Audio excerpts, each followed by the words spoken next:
Quentin Johnston, the star receiver for TCU, making his way into the stadium. His coach, Sonny Dykes, spoke with Molly McGrath moments ago. Coach, you just pulled up to the national championship in your first year as TCU's head coach. What's going through you right now?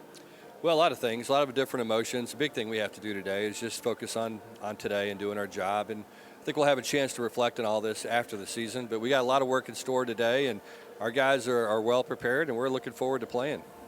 What's the status of your running back, Kendre Miller, for today's game? Yeah, we'll warm him up and see how he feels. And if he feels good, we'll give it a go and see how he does. You know, I love Kendre and what he's meant to our program. We just want to make sure he's healthy and can go full speed. What do you need to see from him to let him go today? Well, the biggest thing is just a level of comfort from him. I think that's the biggest thing is I know he's going to want to play. My job is to take care of him, even though he wants to play and he's got that adrenaline. And we'll kind of see how he warms up and how he does and how he feels. And then he and I will sit down and we'll make a decision. All right, thank you, Coach. Okay, thanks, Molly. Appreciate it. Sonny and Molly, thank you very much. A little history at stake for Sonny Dykes. 3 other first-year coaches have won national championships. Larry Coker and Dennis Erickson did it at Miami. Benny Oosterbaan did it back in the 40s for Michigan. You see this turnaround for TCU. If Sonny Dykes is able to pull this off, it'll be the first time that they're able to bring all glory to Hypnotoad. After having a losing record the previous year, since Michigan State did it in 1965, and the Spartans even had a split championship that year, last outright was SC in 62.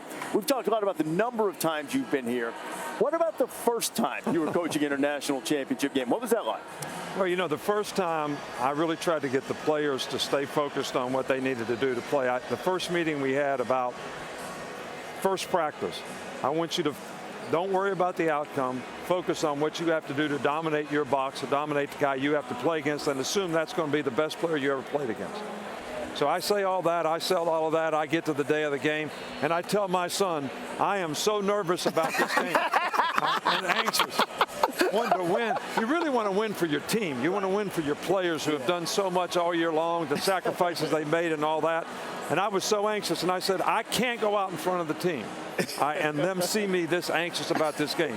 So I had to change and fake them out a little bit so we can go out there and play the game.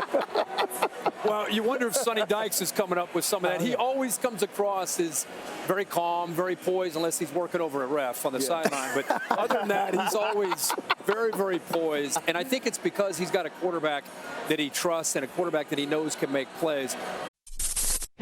Thanks for watching ESPN on YouTube. For live streaming, sports, and premium content, subscribe to ESPN+.